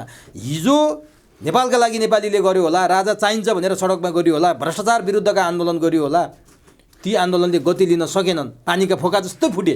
यो त त्यस्तो हुँदैन, यो एक प्रकारको हाइट लिन्छ है भन्ने मान्छेलाई बल्खुको आन्दोलनसम्म थियो। तर त्यसपछि निरन्तर खिदो गतिमा किन गयो? यसमा के भन्दाखेरि सत्य बोल्नु पर्दाखेरि व्यवस्थापन, हेर्नुहोस्, परिचालन, व्यवस्थापन, सचेतना र चाहिँ त्यही भन्दाखेरि एउटा कसरी यसलाई बढाउने भन्ने खालको र कसरी चाहिँ यसलाई बोल्ने सम्बोधन गर्ने कुराहरूमा यो अभियानमा केही कुराहरू भनौँ कमी कमजोरी भएका छन्। हेर्नुहोस् होइन, तथापि चाहिँ के भइदियो भन्दा यो जाडोको मौसमले गर्दा बाहिर आएका मान्छेहरू चाहिँ बस्न चाहिँ अलिकति असुविधा पनि भयो। तर चाहिँ के भन्दा आन्दोलन तोइएको छैन, आन्दोलनले गति लिएको छ। अब एकपटक चाहिँ एउटा लास्ट झड्काबाट चाहिँ वारपारको अवस्था हुन सक्ने देखिन्छ र हामीले कमी कमजोरी गरेका छौँ। हामी चोखा छैनौँ। वडा सदस्यदेखि लिएर देशको राष्ट्रपतिसम्म पनि छ। हेर्नुहोस् है, त्यो प्रश्न बुझेकै कुरा हो। त्यो हुनाले जनताले चाहिँ नअलो ठडाइसक्यो। यति हुँदाहुँदै पनि जनता जुरुक्कै किन उठ्याएको छैन? नेतृत्व गतिलो नपाएको हो अथवा के हो खासमा? अनि नेतृत्वमा के छ भन्दाखेरि अहिलेको कुराहरूमा आएर नेतृत्वको चाहिँ अब उहाँको चाहिँ नि मैले अब वैचारिक कुरा भन्दा पनि केही कुराहरू कहिले के बोल्ने हुनाले मान्छेलाई धोरमोरको अवस्था आएको पनि हो। एउटा नीति र गन्तव्य बोलीको ठेगान नभएको, बोलीमा अलिकति उहाँले चाहिँ छिसमिस बोल्नुहुन्छ होइन। तथापि उहाँलाई मैले समर्थन गर्नुको अगाडि उहाँको बोली जे हुन्छ नि भित्रीबाट बनावटी गर्न जान्नुहुन्न होइन, त्यो एउटा उहाँमा छ। तर रहेको कुरो के त भन्दा अब चाहिँ देशमा जसरी हामीले भन्छौँ नि हात्ती बिनाको हस्तिनापुर, बाँदर बिनाको बिन्द्रावन, मेरुदण्ड बिनाको शरीर र राजा बिनाको देश विलय हुन्छ। यो विलय हुने अवस्थामा पुग्यो।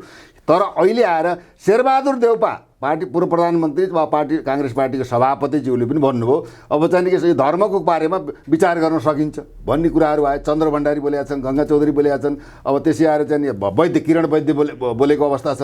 अब मान्छेले अब के राजा सचिएर आएर चाहिँ अब चाहिँ सेफ ल्यान्डिङमा चाहिँ राजालाई यो शक्तिलाई राख्नुपर्छ भनेर पार्टीका मान्छे पनि के शेखर कोइराला बोलेका छन्, भीम रावल बोलेकै छन्। त्यहाँका बुद्धिजीवी भनाउँदाले पनि अब यो देशलाई राजालाई गद्दी चाहिएको होइन, देशलाई राजा चाहिने अवस्था आयो भनेर सबैले त्यो अन्तरात्मादेखि समीक्षा गरेका कुरा हो। यसमा दुईवटा कुरा, आन्दोलनबाट चाहिँ राज संस्था स्थापना गर्ने हो कि जेन्टिमेल तरिकाले जन्म सङ्ग्रह गरेर गर्ने हो कि वैधानिक तरिका कानुन संशोधन गरेर गर्ने हो कि यसलाई कुन पाटोबाट यसलाई यो सेफ ल्यान्डिङ गर्ने भने त अहिलेको नेतृत्व सरकारले बुझ्ने कुरा हो। जनताले त घचघचाउने पाटो, अब त सचेत गराउने पाटो। अब सरकारसँग त हामी लड्न सक्दैनौँ, व्यक्ति लड्न सक्दैन, तर जनतासँग सरकार हार्न सक्छ। किन? जनता छन्, राष्ट्र छन्, जनता छन्, नेता छन्, पार्टी छन्, जनता छैन, राष्ट्र नरहे के राजनीति गर्ने? त्यो उनीहरूले चाहिँ के भन्दा यो यावत कुराहरूलाई सम्झेर आफूले विगतमा गरेका कमी कमजोरी भ्रष्टाचार काण्डहरू समेतलाई प्रायश्चित्त गरेर अब देशलाई बनाउनुपर्छ भन्ने सोचमा अहिलेको वर्तमान प्रधानमन्त्री प्रचण्डज्यू जानुपर्छ। होइन भने के भन्दा बल्खुमा देखिएको मास जुन छ कुनै दिन तपाईँ दोब्बर मास आउनु पनि सक्छ। यहाँ पनि के भइदियो भन्दा अब चाहिँ नेताको चाहिँ घर चाहिँ हान्नुपर्छ, नेतालाई चाहिँ गएर चाहिँ के गर्नुपर्छ, ठोक्नुपर्छ भनेपछि अलिकति के भन्दा पहिले हामीले सन्देश दिए जस्तो कुराहरू भयो। त्यसले गर्दाखेरि चाहिँ के भन्दाखेरि हामीले के गर्छौँ भने रणनीति अब राज्य पक्षलाई थाहा पाएपछि त उसले त ब्रेक गरिहाल्छ, उसको काम ब्रेक गर्ने। कतिपय कुराहरू के छ भन्दा बोल्दा पनि होस् नपुऱ्याएर उनलाई नै चाहिँ इन्फर्मेसन दिएको कुराहरूले पनि सरकारहरूले निर्मम बन्न खोजेको मेरो विश्लेषण रहेको हेर्नु। अब यहाँले चाहिँ दलका नेताहरूले राजाको राज संस्थाको बारेमा बोलेका अभिव्यक्तिहरूलाई यहाँ सेयर गर्नुभयो, तर मैले अर्कै सुनेको छु। फेरि गगन थापाले गुल्मी पुगेर बोलेको कुरा यहाँले सुन्नुभयो होला। राजालाई मूर्ति चोरको आरोप लगाए, राजालाई दल खोलेर चुनाव लडेर 2/3 ल्याएर नेपालमा राज संस्था फर्काउनुहोस् महाराज, काङ्ग्रेस राज संस्था मान्न तयार छ। गगन थापा भन्छन् केपी ओलीले राजा मान्नेहरू मूर्ख हुन्, दास हुन् भनेर केपी ओली भन्छन्। कहाँनिर मिल्यो त्यो कुरा? अब केपी ओलीज्यूको त अब के भन्दा हामीले पनि उहाँलाई एउटा सक्षम र एउटा चाहिँ चट्टानी हडान भएको प्रधानमन्त्रीको रूपमा ल्याएकै थियौँ, तर रहेको बिस्तारै बिस्तारै उहाँले चाहिँ आफ्नो बोलीमा उखान टुक्काबाट नै जनतालाई भुलभुलैया पारेर चाहिँ उहाँले देश दोहन त गर्नुभएको छ। भ्रष्टाचारको श्रृङ्खलामा कुनै पनि काण्डमा उहाँ चाहिँ अछुत हुनुहुन्न। हेर्नुहोस्, न प्रचण्डी हुनुहुन्छ न देउपाजी हुनुहुन्छ। हेर्नुहोस् अब कति नाम लिने।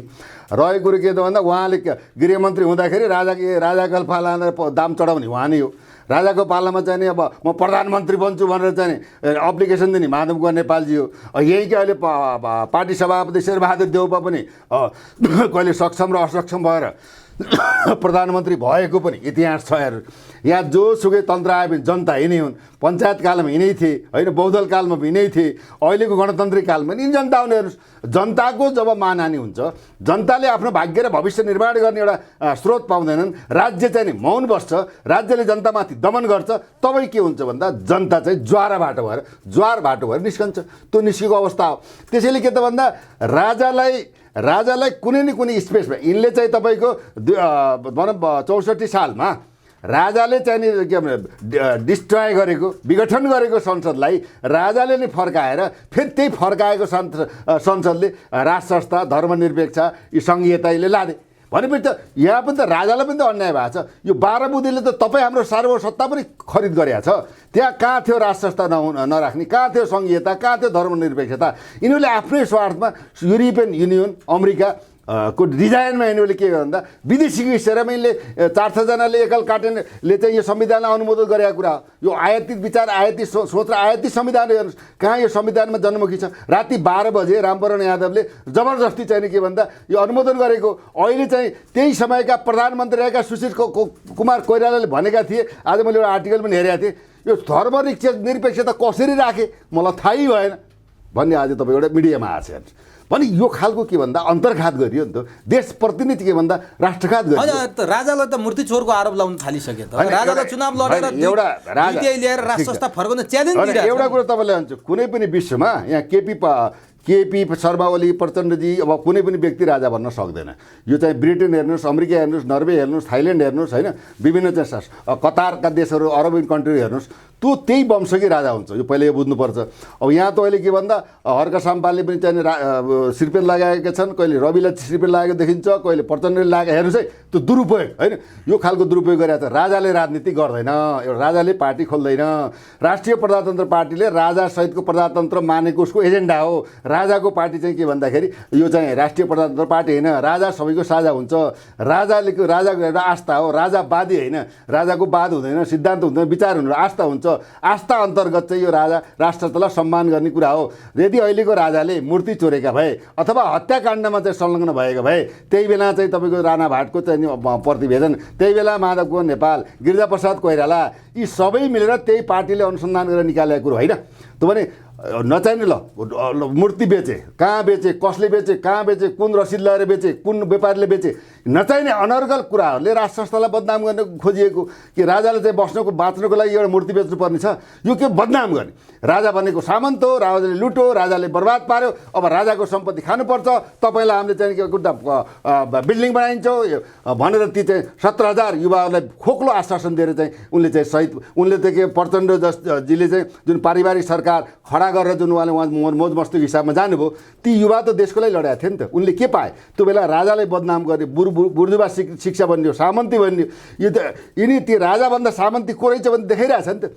आज चाहिँ के भन्दा वृद्धहरूलाई वृद्ध भत्ता खाने र चाहिँ युवाहरूलाई चाहिँ खाडीमा लखेट्ने काम कसले गर्यो? बाध्यात्मक सिर्जना गरे कि युवाहरू बस्यो भने यहाँ द्वन्द्व हुन्छ, युद्ध हुन्छ, हेर्छन्, हामीलाई हिसाड्छन् भनेर नीतिगत रूपमा आज चाहिँ युवा बेचिएको छ। भने अब हामीले कति सहने भन्ने प्रश्न हो। राजाले गल्ती छ भने प्रमाणसहित होस् न। गगनले त भन्यो नि, मैले पशुपतिनाथलाई देवता मान्दिनँ, अहिलेको राजालाई राजा मान्दिनँ। नमान तिम्रो इच्छाको कुरा हो। राष्ट्रदेवलाई यसरी चाहिँ एउटा आस्थाको धरोहरलाई अलसडाउन पाइन्छ भने गगन थापाको स्थिति हिस्ट्री के छ? ऊ त सिआईबाट परिचालित मान्छे हो। बाख्रा चोरदेखि लिएर घटना त आइरहेको छ, कुन चोको छ हेर्नुहोस्। त्यो हुनाले अरूलाई विरोध गर्नुभन्दा पहिला आफू म के हुँ, आफ्नो अनुहार हेर्नुपर्छ कि। आफू चाहिँ के भन्दा तपाईँको सिसाको घरमा बस्ने, अब सिसाको घरमा बसेर ढुङ्गा हान्ने भन्ने मिल्छ? त्यो हुनाले यो त अनर्गल पर्चाएर जनतालाई यिनले के गर्छन्, चुनावमा जाँदाखेरि एउटा आश्वासन दिन्छन्, जितिसकेपछि एउटा आश्वासन दिन्छन्, पदमा पुगेपछि एउटा आश्वासन दिन्छन्। त्यो हुनाले चाहिँ के भन्दा यिनी चाहिँ यहाँका असल नेतृत्व पनि भएनन्, यिनी राष्ट्रियताको बोध पनि भएन, जनताप्रति यिनीहरूको चाहिँ के भन्दा जिम्मेवारी पनि भएन। राष्ट्रलाई हरि कङ्गाल बनाए, आफू बने, आफन्तलाई बनाए, दुनियाँलाई रुलाए। यो जनताहरूलाई चाहिँ के भन्दाखेरि मर्न बाध्य तुलाउने पनि यिनी पात्र हुने। अब दुर्गा प्रसाईले मेची पुलमा बोलाउँदा मेची पुलमै जाने राजा, राजेन्द्र लिङ्गदेनले झापा लैजाँदा झापै जाने राजा त सबको साझा हुने होला नि। कुनै अमुक पार्टीले बोलाउँदैमा, कुनै अमुक व्यक्तिले बोलाउँदैमा जाने हो र?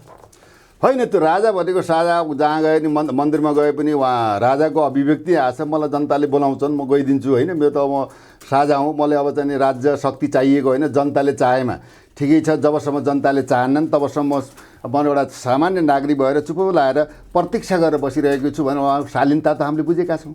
अहिलेको अवस्था के देखियो भन्दा राजनीतिक द्वन्द्व, धार्मिक द्वन्द्व, यो भ्रष्टाचार, यो क्रिस्चियनको चाहिँ यहाँ पर जरागाड देशलाई नै चाहिँ उल्टाउने यो परिस्थिति, राज्यको चाहिँ अर्थतन्त्र समाप्त भएको अवस्था, तपाईँको चाहिँ मान्छे चाहिँ झुन्डेर मर्ने अवस्था, यो चाहिँ बहुआयामिक अवस्थाहरूलाई देखेर राजा पनि चिन्तित भएको अवस्था हो। राजा सबैको साझा हुन्छ। राजा, बाबुआमा, गुरु, दीक्षा दिने गुरु, शिक्षा दिने गुरु, यो कहिले पनि पूर्व हुँदैन। हेर्नुहोस्, यी सधैँ के हुन्छ भन्दा पूर्व नै हुन्छ, वर्तमान हुन्छ। पूर्व राजा भन्न मिल्दैन। हेर्नुहोस्, किन भन्दा त्यो नीतिले भन्छ के। हेर्नुहोस्, त्यो हुनाले यहाँ नीति पनि थाहा छैन, थिति पनि छैन, ज्ञान पनि थाहा छैन, कला पनि थाहा छैन, विज्ञता पनि छैन। कोही 8 क्लास पछि प्रधानमन्त्री हुन्छ न। अब तपाईँको चाहिँ के भन्दाखेरि औँठा छाप लगाएको चाहिँ यो देशमा चाहिँ मन्त्रीसम्म बनाएका छन्। शिक्षा चाहियो नि। जबसम्म शिक्षामा चाहिँ सुधार हुँदैन, जबसम्म यो शिक्षालाई एकदम बहुआयामिक परिवर्तन गर्न सक्दैन, तबसम्म देश विकास सम्भव छैन। र यो अहिलेका यी पार्टीका नेताहरूबाट 1 बन्दैन, 2 बन्दैन, 3 बन्दैन, नयाँ शक्तिबाट उर्जित भएर राजा चाहिँ के भन्दा राष्ट्रपतिको ठाउँमा बस्ने, अभिभावकको रूपमा मान्ने, आलङ्कारिक रूपमा एउटा चाहिँ अभिभावक भएर बस्ने, जनताको छोरोले 3 करोड 2 करोड 92 लाख जनताले चुनेको प्रत्यक्ष चाहिँ प्रधानमन्त्री कार्यकारिणी शक्ति भएर जनताको छोरोहरूले राज गर्ने व्यवस्था। र यो चुनाव महँगो छ, चुनाव होइन, विज्ञ योग्य क्षमतावान राष्ट्रभक्ति कोट चाहिँ टिमले चाहिँ राज्य चलाउने, सांसदहरूले जितेकाले चाहिँ सदनमा गएर के भन्दाखेरि तपाईँको ऐन कानुन देशको हकमा, मुलुकको हकमा, देशलाई परिवर्तनको पक्षमा, जनताको पक्षमा चाहिँ ऐन कानुन बनाउने एउटा विधि र सिस्टम जबसम्म लागू हुँदैन तबसम्म यहाँ किञ्चित परिवर्तन असम्भव छ। यो असम्भवतालाई सम्भव बनाउनको लागि यो आन्दोलन एकपछि एक आइरहेको अवस्था हो र यो आउँछ पनि रोकिँदैन। अनि यही आन्दोलनमा चिरा देखियो क्या, दुर्गा प्रसाईले राजा चाहियो भनिरहेछन्। जति बेला दुर्गा प्रसाई राजा चाहियो भनेर यहाँ आन्दोलन गर्दैछन्, राजा ज्ञानेन्द्रले लिएर राजेन्द्र लिङ्गदेन झापा पुग्छन्। खोइ त हो, तपाईँहरूको बिचमा एकता छैन, पद चाहियो, प्रधानमन्त्री को बन्ने, नेता को बन्ने, राजावादीहरूको बिचमा यत्रो विवाद छ, अनि कसरी तपाईँहरू सफल हुनुहुन्छ? वास्तवमा यहाँको प्रश्न अत्यन्त चाहिँ मार्मिक प्रश्न सोध्नुभयो। यहाँको लागि सर्वप्रथम धन्यवाद दिन चाहन्छु। तपाईँहरू राजा मान्ने शक्तिहरू त एक ठाउँमा आउन सक्नुहुन्न, सिङ्गो देशमा हुन सकेको छैन। अब तपाईँको हेर्नुहोस्, ज्ञानेन्द्र शाह एकातिर, रविन्द्र मिश्र एकातिर, राजेन्द्र लिङ्गदेन एकातिर, दुर्गा प्रसाद प्रकाश चन्द्र एकातिर, केशरबहादुर एकातिर। यो चाहिँ यो जुन सङ्गठन के भन्छ भने कलियुगको एउटा सिस्टम छ, सँगै शक्ति कलयुगे भन्छ कि जबसम्म युनाइटेड हुँदैन तबसम्म चाहिँ कुनै फल प्राप्त हुँदैन। यिनीहरूमा के हो, नेतृत्वको चाहिँ लोभ। हामी भन्नुहुन्छ भने अब म पनि एउटा चाहिँ 12-15देखि राष्ट्रको लागि केही बोल्दै गर्दै हिँडेको मान्छे, खोइ मैले त केही पाएको छैन, मलाई कसैको लिनु पनि छैन, दिनु पनि छैन, तर आफूले जानेको कुरा सचेत गराउने कि मेरो धर्म हो। तर यिनीहरू जबसम्म यिनले चाहिँ खुद्रा पसल थापेका छन् नि, यो पसललाई एउटा डिपार्टमेन्टल पसलको रूपमा लगेर हामी चाहिँ एक भएर वारपार गरौँ भन्ने हिसाबमा जाने भने यो चाहिँ अभियानमा अथवा राष्ट्रलाई बनाउने अनि यो अभियानमा काङ्ग्रेसका, माओवादीका, एमालेका सारा चाहिँ भनौँ व्यक्तिहरू पार्टीभन्दा माथि उठेर राष्ट्रिय झन्डा लिएर आउने वातावरण बन्छ। त्यो वातावरण बनाउनु त नेतृत्वले हो। नेतृत्वले के भने मै नै नेता बन्नुपर्छ, मभन्दा ठुलो कुनै पनि छ, मै नै चाहिँ के भन्दा हनुमान हो, मैले नै गएर लङ्का जलाउने हो भनेर दम्मे भइसकेपछि के भन्छ टेक एन्ड गिभ हुन्छ। हेर्नुहोस्, यदि तपाईँ चाहिँ मभन्दा सक्षम हुनुहुन्छ भने सहस्र रूपमा तपाईँले सम्मान गर्नुपर्छ। त्यो राजनैतिक चरित्र हो। यहाँ राजनीतिक चरित्र पनि छैन, धार्मिक चरित्र पनि छैन, नैतिक चरित्र पनि छैन, सांस्कारिक राजनीति पनि छैन, सिद्धान्त बिनाको राजनीतिमा अलमल ल्याएको छ। तपाईँले भने जस्तै आकाशमा भनौँ त्यो बादलमा हराएको काग जस्तो भएको छ।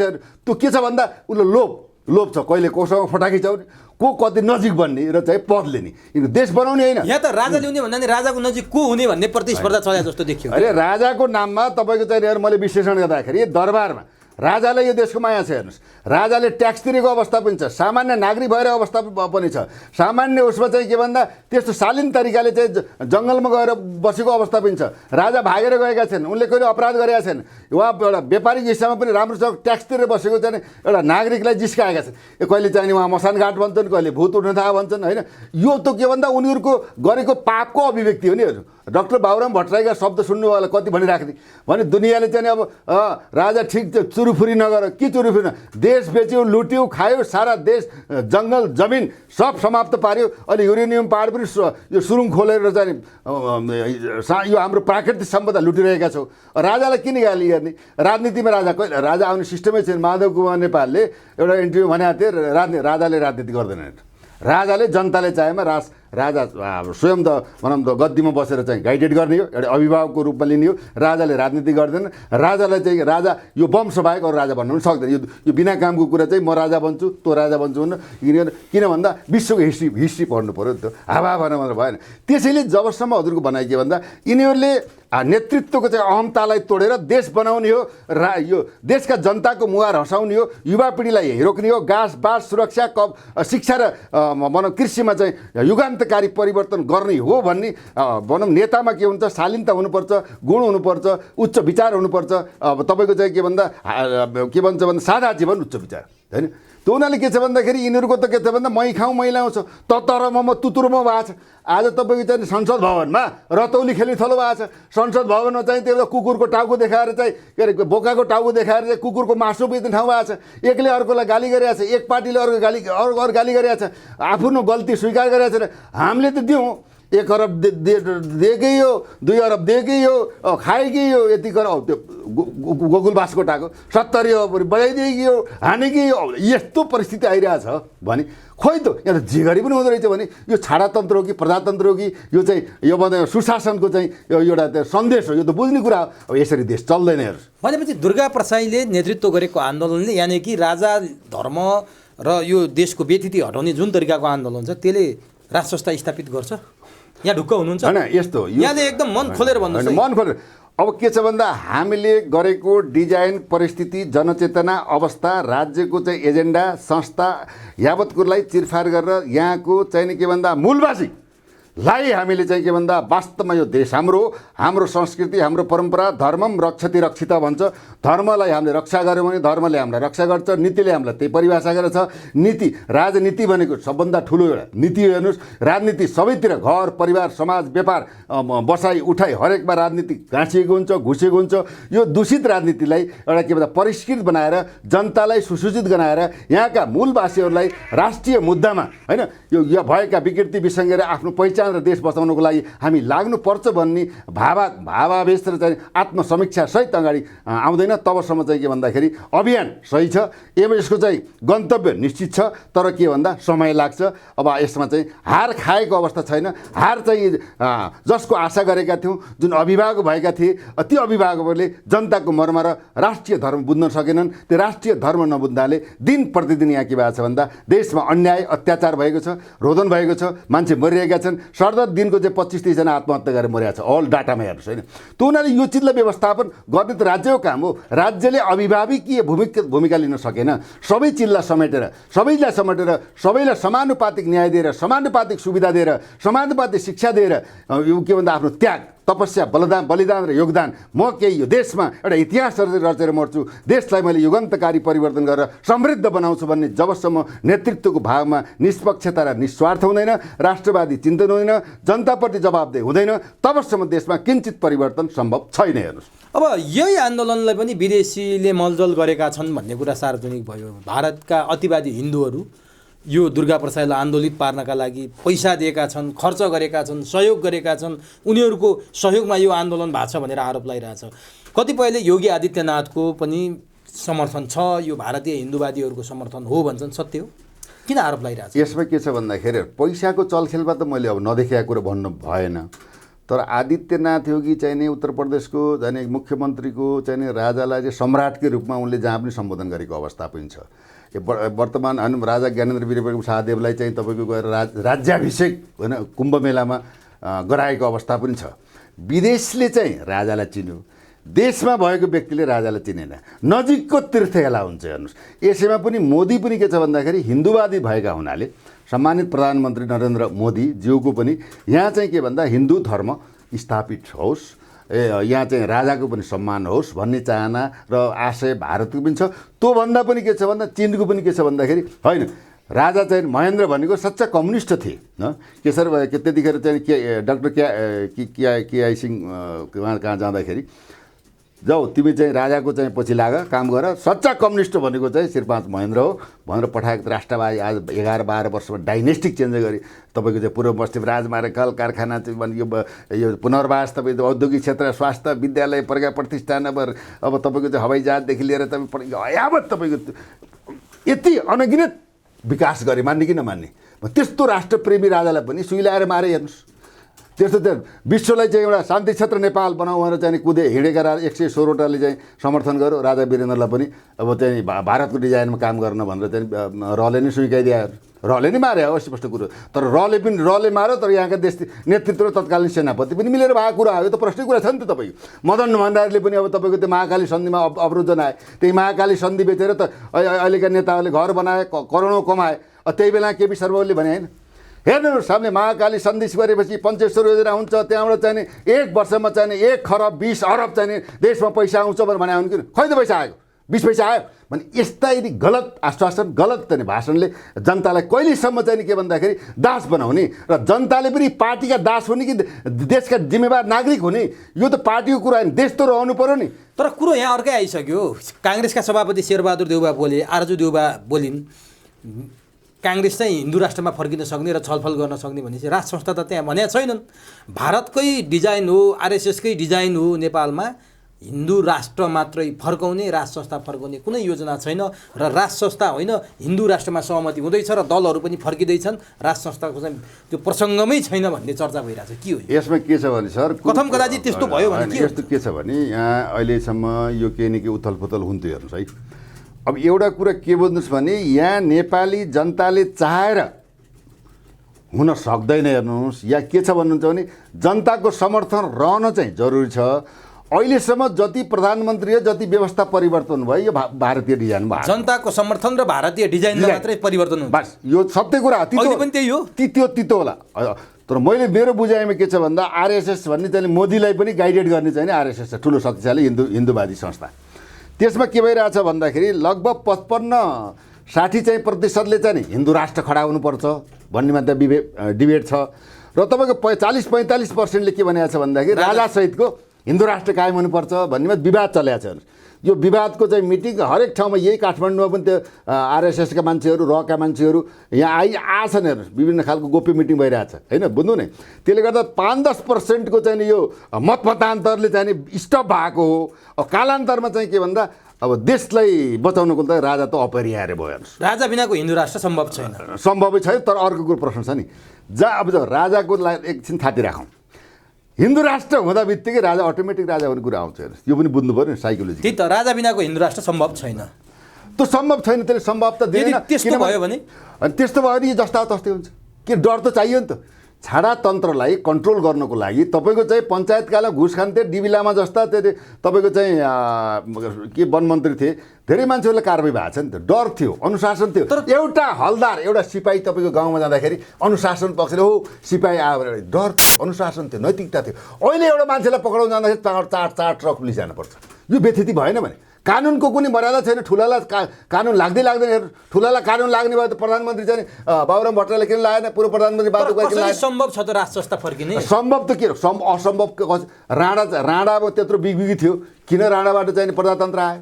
अब प्रजातन्त्रबाट हुँदा गइसकेको राष्ट्र संस्था कसरी फर्किन्छ? अब राणा पनि किन फर्केन? 14 वर्षमा चाहिँ बेलायतमा फर्क्यो। अब त 15 वर्षमा तपाईँको चाहिँ के भन्दाखेरि थाइल्यान्डमा फर्क्यो, नर्वेमा फर्क्यो भने राजा त के भन्दा जति 54वटा कन्ट्री छ त्यहाँ अरेन्ट डेभलप भएको छ। आज देशमा रहेको राजालाई नमान्ने, राजतन्त्र भएको ठाउँमा गएर हाम्रा युवाहरूले चाहिँ अहिले काम गर्नु परिरहेछ। त्यो हुनाले यो त देशको भू धरातलीय राजनीतिलाई विश्लेषण गर्नु पर्यो नि श्रीमान। 95-94% चाहिँ धर्मलाई अवलम्बन गरेको चाहिँ राष्ट्रमा हामीले क्रिस्चियन राष्ट्र बनाउँछौँ भनेर हुन्छ? त्यो भू राजनीति, यहाँको संस्कार, सभ्यता होइन, संस्कृति, परम्परा, पहिचान, इतिहास हाम्रा पुर्खाले आर्जन गरेको कहिले पनि एउटा भनौँ के भन्दाखेरि पराधीन नभएको राष्ट्रलाई अहिले त चौतर्फी रूपमा तपाईँको चाहिँ अमेरिका यहीँ छ, एमसिसी लागू गऱ्यो, एसएसपी लागू गरेर सुरु गर्दैछ, विरोध भइरहेको छ ठाउँमा। अब चाहिँ युरोपियन युनियन यही छ, भारत यही छ, चिन यही छ। यहाँ त चौतर्फी चाहिँ के भन्दा यो त युद्धको अखडा बनाइदिए।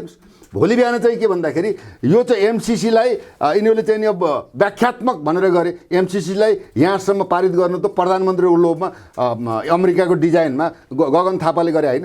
यो त स्पष्ट कुरा हो नि।